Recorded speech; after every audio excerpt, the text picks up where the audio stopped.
Hello everybody, welcome back to the Craft Beer Hub. We've got some beer content and some history content. I am at the Pegasus Bridge Memorial Centre, just north of Caen in France, in Normandy. I'm going to go and have a look around. I know I've seen on the shelf in the shop that they do beer, so I'm going to possibly buy one of those. And yeah, we'll see what's around. Obviously at the end of this video there will be a beer review. I've just been to the Memorial Pegasus, or the Pegasus Bridge Memorial, just north of Caen in Normandy. The bridge is just there behind me, and they sold a beer. I had to buy it. There you go. I don't know who it's brewed by. It's just a D-Day beer. It's a 6.5% blonde beer brewed in Belgium. Obviously, if you want to have a look at the Pegasus Bridge story, go online and have a little look. But that is the actual bridge that they captured. The new one, I don't know if you can see it down the road there. No, you can't. But we're just about to go and have a little cup of coffee, aren't we, Apes? Yeah. As a motorbike goes by. In the first building that was ever liberated from the Germans in the Second World War in mainland Europe. So here we go then, the site of the Pegasus Bridge. The one that you see just behind, that big black and grey bridge, that's not the original. That one is back at the centre. But yeah, let's go and have a little look. And over here, if some of you know the story, 3 gliders came in on D-Day, the 6th of June, early morning, and they had to capture this bridge to link the beachheads to other areas, strategic areas in France, in northern France, that they needed to take. So let's go and have a little look around.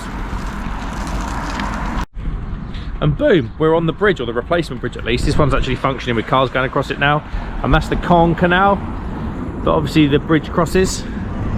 Some quite fierce battling, quite fierce battle took place here between a small section of the Allied forces and a small section of the German forces. German replacements. The gliders landed over there. The guys came across the bridge. This is the cafe when this van gets out of the way. That's the first building, the cafe, the first building to be liberated in mainland Europe. German reinforcements did come from this end, but ambush attacks took place by the Allied forces on the German, I believe it was German tanks, because they had some armour-piercing bazooka rounds and stuff like that that were used. And yeah, they held the bridge until the forces had come over from the beaches, which are kind of a couple of miles that way, and yeah, contributed to the success of D-Day. And boom, here we are back at the beautiful campsite with the swimming pool in the background. Here's the bottle of beer again. It's a 6.5% blonde beer in a 330 bottle. I think I said it was brewed in Belgium. I've since found out that it's actually brewed in France. I spoke to someone about this beer, a veteran. We've got some veterans on site. He had this beer recently and said it was brewed in France. He probably knows better than I do, because he said he likes to drink this beer for obvious reasons. There we go.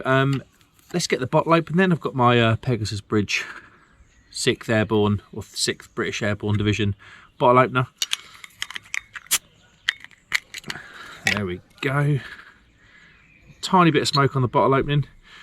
This beer's been in my fridge. It's a couple of days after I filmed at Pegasus Bridge. This beer has been in my fridge, so it's chilled down quite nicely. Let's get it into a glass. Now, I love blonde beers. It's a style you do see them from time to time in the UK. Maybe it's not as often as I'd possibly like. Boom, there you go. It's a continental beer and it's a continental pour as well. What have we got then? Well, that's sort of hazy amber, really. Well, I say horrendous, probably bang on, 4-finger white head. Let's get the aroma. Carbonation, what's carbonation doing first? Can't really see too much. There is a bit going on actually. I don't know if you can see that on the camera. Yeah, it looks better. It's more obvious on the camera than it is to me. I've got the light behind me, so that obviously works well. Let's get the aroma. Malty, like sweet bread, almost like I've been eating a fair few of these recently. Yeah, brioche bread. It's very sweet. Sweet malts. Touch of spice, pepper.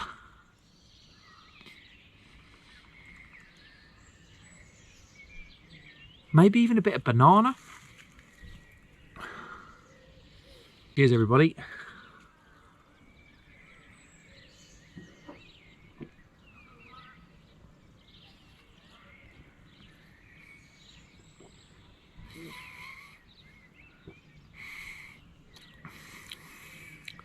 Wow. First thing I was going to say, I don't want to call this a novelty beer, I don't, but I bought it from a gift shop. It's obviously brewed for a specific reason. Sometimes these beers, almost nearly all the time, these beers are a bit of a letdown. This is anything but a letdown. Let's go more and more into that. You know, like if you've got your favourite football team and they make a beer or something, or they normally just rebrand Foster's or something, don't they? This is anything but a letdown. Let's go in again, because I've got my head. I was quite surprised at how good this was, really.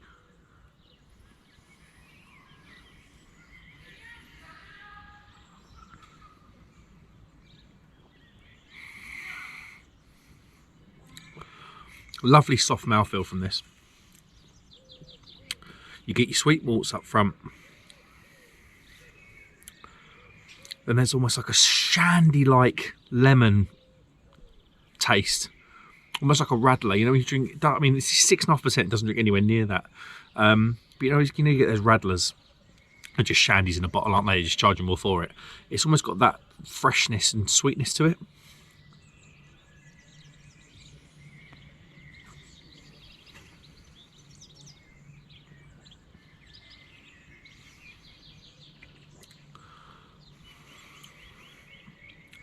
And there's that yeasty banana aftertaste as well. This is really quite nice, actually.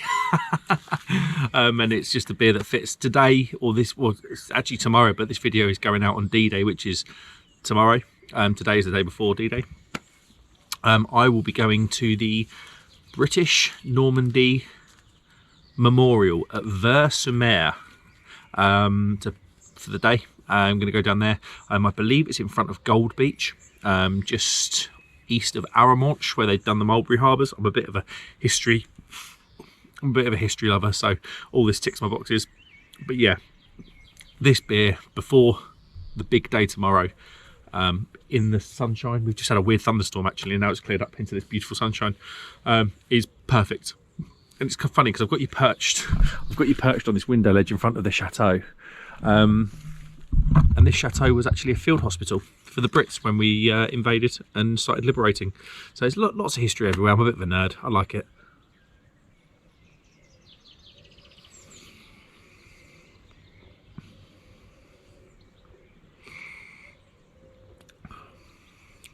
So first thing you hit then is the carbonation. It's quite fizzy, but then the soft body does calm that down. You get your sweet bready malts. Almost like I say, like a brioche sort of sweetness bread. Then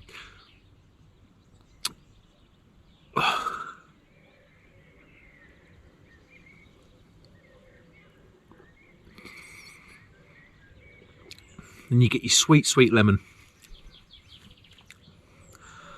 and then you get that kind of banana yeasty, typical continental aftertaste of a beer of this style. This is really quite nice.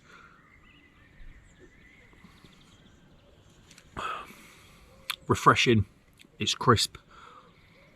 The flavours are there, but they're not dominating. Yeah, that is really enjoyable. I'm annoyed actually that I didn't buy more, and I'm going to go and seek some more of this. I'm going to go and seek out some more of this at the hypermarkets when we leave in a couple of days. Yeah, well, there you go then. Let's have a quick look at the bottle. Obviously, you've got the flags at the bottom there of the British, Canadian and American flags. Obviously, those the Americans, there was 5 beaches on D-Day. The Americans took Utah and Omaha. The Brits took Gold and Sword, and the Canadians took Juno. So that's the relevance of those flags at the bottom there. There's nothing really much on the bottle, if I'm honest. It just says D-Day craft beer. You got got some cartoons of the different soldiers and their nationalities and their uniforms.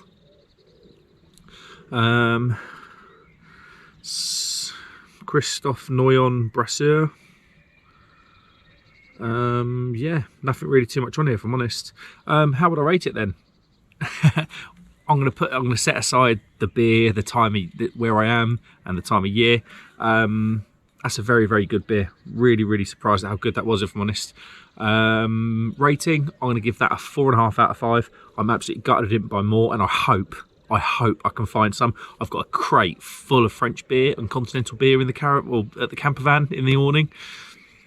I need to add to it. This is really good.